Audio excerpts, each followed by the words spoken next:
사랑하는 성도 여러분, 저는 사랑으로 섬기며 본질로 일어나는 교회라고 하는 제목으로 하나님의 말씀을 전하겠습니다.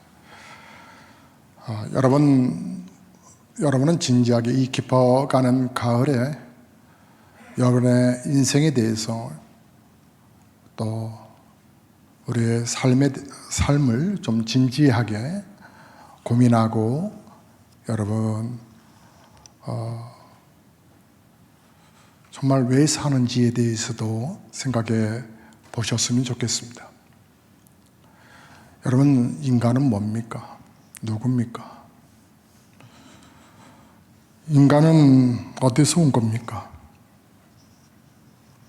왜 존재합니까? 어디로 가죠? 이렇게 죽으면 끝인가요? 가는 목적지를 분명히 아십니까? 그렇다면 이 땅을 어떻게 살아야 될까요?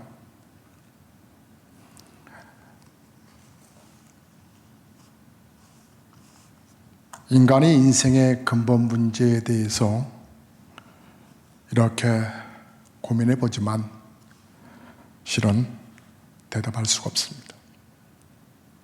왜냐하면 우리의 이성에 한계가 있기 때문이죠. 모든 사람은 후회를 합니다. 후회를 한다고 하는 것은 우리가 가지고 있는 우리의 판단력, 우리의 이성이 완전하지 않았기 때문이죠.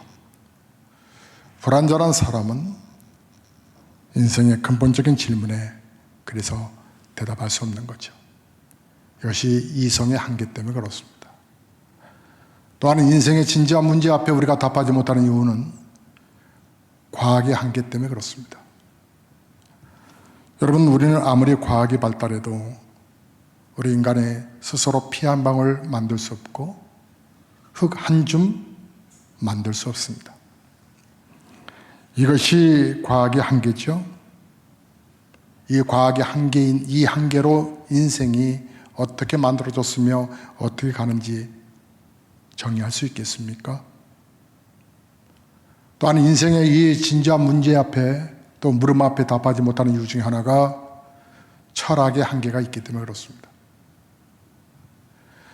여러분, 많은 철학자들이 인생의 근본적인 문제로 고민하지만 철학은 질문으로 끝이 납니다. 이것이 철학의 한계지요. 독일의 실존주의 철학자를 들자면 니체를 듭니다. 니체는 자신이 누구인지 알지 못해서 정신병에 걸려서 결국은 그렇게 미쳐 돌아다니다가 길에서 객사했습니다. 여러분, 염세주의자 모파상은 그는 자신이 누구인지 알지 못해서 자살을 시도하다가 그나마 여의치 못했고 결국은 그는 그 또한 미쳐서 죽었습니다. 여러분, 쇼펜하우어, 그는 늦은 밤 공원에서 인생이 뭔가를 진지하게 고민하는 그 고민 앞에 어느 날 어느 사람이 그 깊은 밤에 다가와 물었습니다. 인생이 뭡니까? 쇼펜하우어는 대답하기를 나도 그 답을 찾고 있어. 최일도 목사님이 우리 교회와 목사를 이뻐합니다. 최일도 목사님이 우리 교회에 한 3번 집회를 오셨었는데 청량리 그 역 주변에 수많은 노숙자들, 굶어 죽어가는 그리고 죽어가는 그를 병원에서 문진박대하고 생명의 존엄성이 없던 시대, 그때에 주머니를 털어 라면을 사서 이제 이런 코너 이렇게 그릇에 가스 도구를 이용해서 음식을 끓여서 줬더니 정신없이 먹더라는 거예요. 어느 날은 계란을 구입하게 되어서 계란을 쪄서 노숙자들에게 드리기도 하고, 그때 어느 노숙자가 이렇게 말을 하더랍니다. 야, 인생이 뭔 줄 아냐? 삶은 라면이다. 인생에 대해서 우리 인생들이 정확한 답을 하지 못하는 이유는 그 세 가지 문제뿐만이 아닐 겁니다. 그것은 우리를 지은 하나님을 만나지 못했기 때문에. 하지만 아무도 인생의 근본적인 질문에 답을 주지 못하는데 성경은 분명히 답하고 있습니다. 성경에는 이 세상이 진화가 아니라는 겁니다. 성경에는 사람의 조상이 원숭이가 아니라는 겁니다. 성경은 우리 인생이 죽음으로 끝나는 존재가 아니라 다음 세상이 있다고 말씀합니다. 죽음 이후의 세상이 있다는 것이죠. 그리고 이 땅에 살아가는 동안에 왜 이렇게 속상한 일이 많은지, 왜 이렇게 힘든 일들이 많은지, 뜻하지 않은 사고와 사건들은 왜 이렇게 우리를 엄습하는지, 거기에 대해서 성경에도 답합니다. 지금은 마귀가 공중권세를 잡은 그 흑암의 사단의 세력에 의해서, 그래서 이 땅은 우리 예수님 다시 오실 때까지는 사단의 영적 세계가 우리의 삶을 공고하게 만드는 것이라고. 저는 저와 함께 여러분이 낭독했던 시편 제43편의 말씀에 불완전한 세상 속에서 흘리는 우리의 눈물 앞에 우리 하나님이 참 힘드셨을 것 같은 그런 마음이 느껴집니다. 우리가 너무 괴로운 일을 만나게 되면 우리 자신도 모르게 하나님 어디 계세요? 하나님 정말로 계시는 건 맞아요? 하나님 어찌하여 나를 버려요? 여러분, 하나님도 나를 버리셨나 보다라고 하는 생각이 정말 가장 무서운 건데, 우리가 정말 하나님의 은혜를 믿는 자인지 아닌지는 순간순간 다가오는 그 우리의 이 땅의 불완전한 세상 속에서 살면서 우리의 믿음을 체크해 보면 알 수 있습니다. 근데 시편 제43편은 잘 보시면 시편 제42편을 재반복한 것과 같습니다. 여러분 성경을 보시면 시편 제42편은 누가 기록했는지는 정확하게 기록되지는 않았지만 분명한 것은 그가 몹시 낭망하고 있고 불안에 떨고 있다는 것이죠. 그래서 3절에 사람들이 하는 얘기를 현대의 성경으로 쉽게 번역하면 날마다 날이면 날마다 사람들이 나를 보고 너희 하나님이 어디 있냐 하고 비웃으니 밤낮으로 흘리는 눈물이 나의 음식이 되었다라고 고백합니다. 또한 9절과 10절에서 나의 반석이신 하나님께 호소를 합니다. 어찌하여 하나님께서 나를 잊으셨습니까? 어찌하여 이 몸이 원수에게 짓눌려 슬픈 나날을 보내야만 합니까? 원수들이 날마다 나를 보고 내 하나님이 어디 있느냐고 빈정대니 그 조롱소리가 나의 뼈를 부숩니다. 그런데 여러분, 우리가 보아야 할 것은 이 시편 기자의 이 어려운 고통의 이 형편이 아니라 그의 갈급함입니다.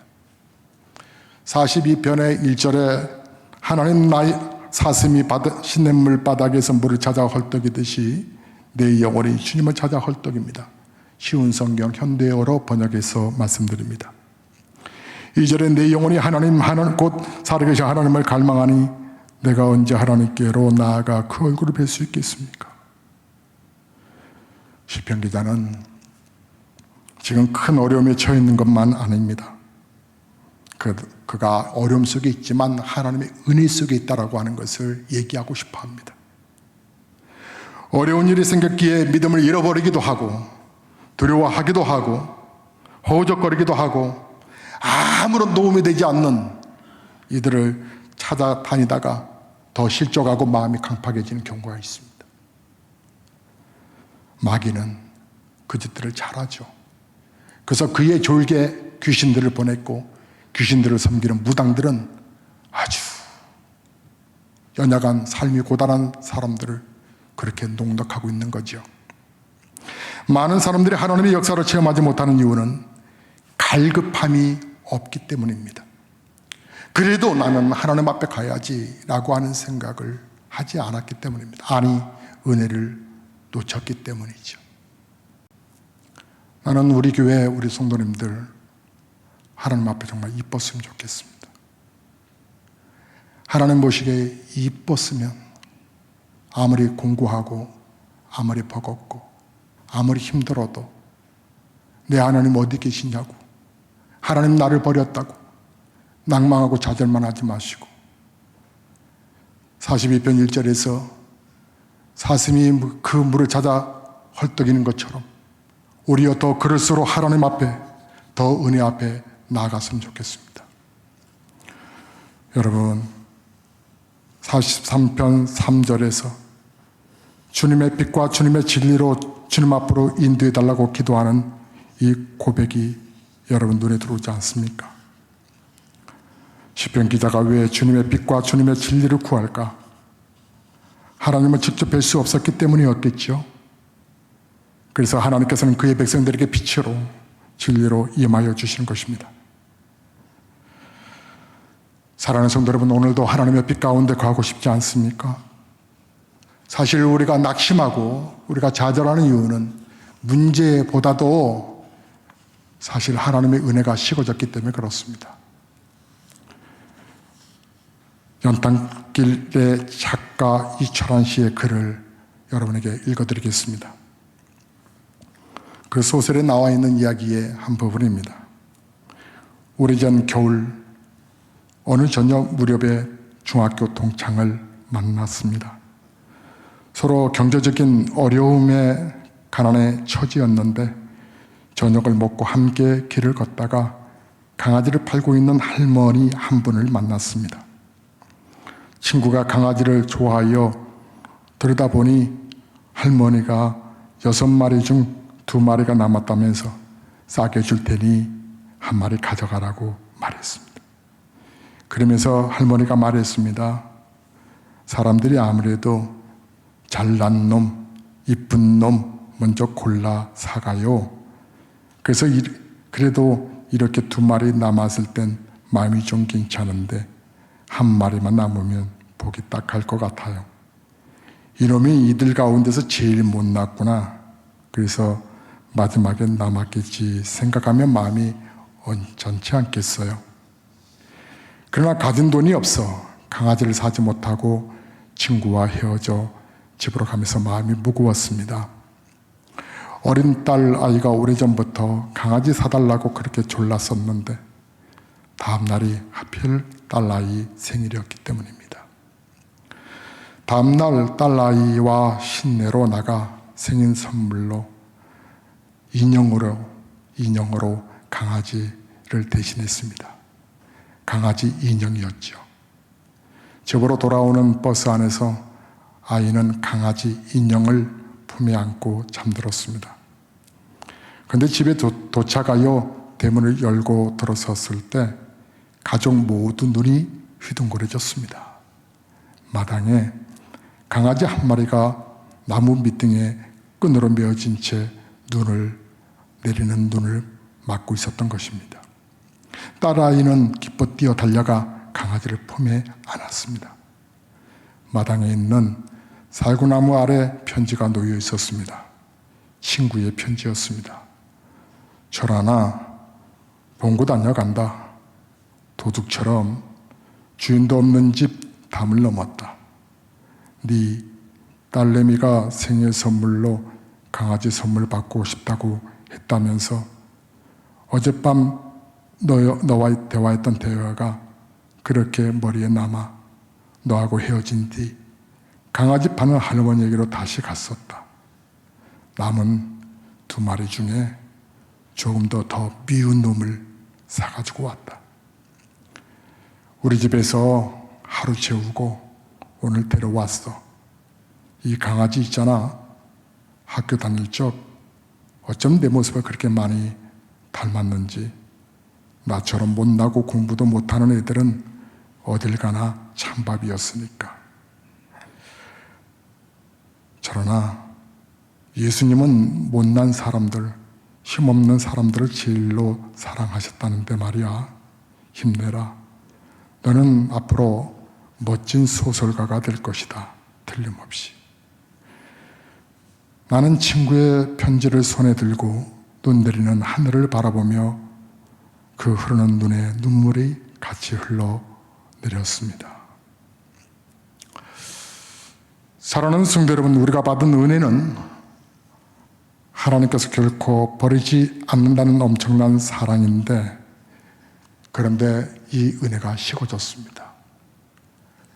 그래서 혼자 고난당한 것 같고, 혼자 내가 슬픔 당한 것 같고, 아무도 없이 나 혼자 살아가는 적막함을 느끼려 했던 것이죠. 이 은혜 회복하는 거 너무 중요합니다. 그것은 바로 하나님의 사랑을 공급받는 거죠. 하나님의 사랑을 여러분 얼만큼 아시나요? 성경에는 표현하기를 이처럼이라고 표현합니다. 딸아이, 아들아이가 엄마 얼만큼 사랑해 물으면 이만큼 표현하는 거죠. 하나님의 사랑이 이처럼 우리에게 다가왔는데 예수님의 죽으심과 부활하심입니다. 그 사랑을 받은 우리가 그 사랑에 다시 일어나야 합니다. 그 사랑으로 또한 섬기고, 그것이 바로 교회 신앙의 본질인 걸 기억하셔야 합니다. 저는 우리 보배로운 예수교회가, 사랑하는 우리 믿음의 성도들이 신앙의 본질이신 예수 그리스도의 은혜가 다시 회복되어 가기를 주의 이름으로 축복합니다. 많이 아프고 많이 힘드시겠지만, 그러나 주의 역사가 중단되지 않고 있습니다. 예수님의 이름에는 저희 교회에서 저희 백성들을 구원할 자라고 하는 뜻이 있는가 하면, 또 하나는 임마누엘이라는 뜻이 있어 내가 너를 결코 떠나지 않는다라고 하는, 함께한다라고 하는 의미가 있습니다. 저는 오늘 말씀을 준비하면서 가끔 저를 설교하기에 부담스럽게 하는 신자들이 있어서 오늘은 그런 신자가 없기를 원합니다 라고 하는 기도를 하고 올라왔습니다. 팔짱을 끼고 듣는 분이죠. 물론 팔에 관절염이 있어서 그 팔을 붙들고 있었으리라 애써 해석해 보지만 설교를 구경하지 않았으면 좋겠다는 생각이고, 하나님의 은혜가 정말 명심해야 할 것은, 우리가 육신적으로 세상적인 어려움에 처해 빠져서 그 형편이, 그 부분 때문에 하나님의 은혜를 소홀히 여기는 이 안타까움의 신앙의 자세가 없었으면 좋겠고, 형편이 여유로울 때 그때는 더 영적으로 위험한 시간이라는 것도 또 기억했으면 좋겠고, 그래서 우리 모두가 다 주 예수님만 온전히 바라봤으면 참 좋겠는데, 사랑하는 성도 여러분, 오늘 하나님께서 사랑의 믿음의 본질로 일으키시기를 원하시는 하나님께서는 오늘 여러분에게 너 믿음 안 이뻐, 이쁘지가 않아, 다시 회복해야 할 것을 말씀하십니다. 여러분, 저와 여러분은 평생토록 주님을 바라봐야 합니다. 평생토록 주님 앞에 내 삶을 의지해야 합니다. 그래서 1절처럼 주님 저를 변호해달라고 하나님의 은혜를 사모하며 현실의 문제를 풀어가야 합니다. 주님 저를 구원해 주십시오. 사랑하는 성도 여러분, 이제 말씀을 맺습니다. 주님이 말씀하셨습니다. 내게 능력 주신 자 안에서 내가 모든 것을 할 수 있다라고 바울이 고백했던 그 고백을 우리에게 전해줍니다. 저는 올해로 목회를 시작한 지 30년이 되었습니다. 1990년 저는 시무 전도사로 목회의 길에 접어들었고, 약 7년여는 전도사로 부목사로 있다가 34세의 나이에 개척을 해서 이제 57세가 됐습니다. 이제 58세로 넘어가네요. 저는 30년 세월이 자랑스럽기보다는 부끄럽습니다. 너무 허송세월을 한 것이 많다고 느껴졌기 때문이고, 특히 주 예수님과 동행하는 삶에 대해서 아쉬움이 있고, 성도들의 고난과 어려움이 있으면 과감하게 또 채찍에 강한 말을 하지 못했던 것이 후회되고, 결국 세월이 지나서 보니까 별거 아니더구만. 결국은 그 성도는 그 형편 때문에 믿음까지 잃어버렸더구만. 왜 내가 그때? 권사님은 도대체 뭐 하시는 분이세요? 권사님은 기도하셔야지요. 한수 집사님은 장로 후본 줄만 아십니까? 집사님보다 못해서 이렇게 안수 집사 사명을 감당할 수 있으시면 되겠습니까? 이렇게 외치지 못하고 그저 형편이 있었겠지. 결국은 우리 사랑하는 성도들을 사랑하는 자야 내 영혼이 잘된 같이 내가 범사에 잘되고 강건해진다라고 하는 축복을 심어주지 못하는 지나온 시간의 30년을 부끄럽게 여기며,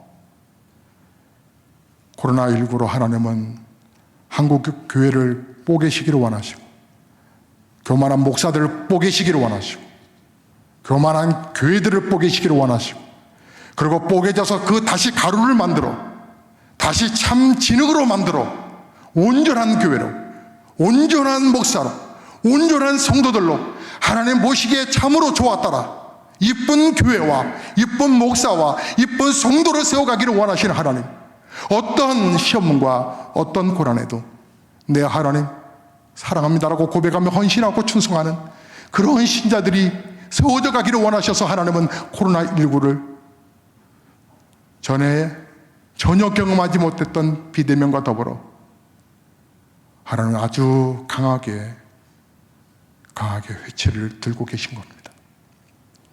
이러할 때 우리가 바짝 긴장하고 해야 할 일들은 바로 주의 사랑을 회복하는 것이고, 사랑, 주님의 그 사랑을 받은 자가 바로 사랑을 전하는 것, 그것이 바로 믿음의 본질이기에 주의 사랑 속에 거하는, 날마다 하나님의 거룩한 뜻에 순종함에 거룩한 사명을 품는 그래서 바른 교회가 여기 있음을 주님이 기뻐하시는 바로 그 교회, 저와 함께 아름답게 이루어가기를, 그래서 여러분의 영혼이 잘된 같이 범사가 잘되고 강건해지는 축복을 누리시기를 주의 이름으로 축복합니다. 찬송하시겠습니다.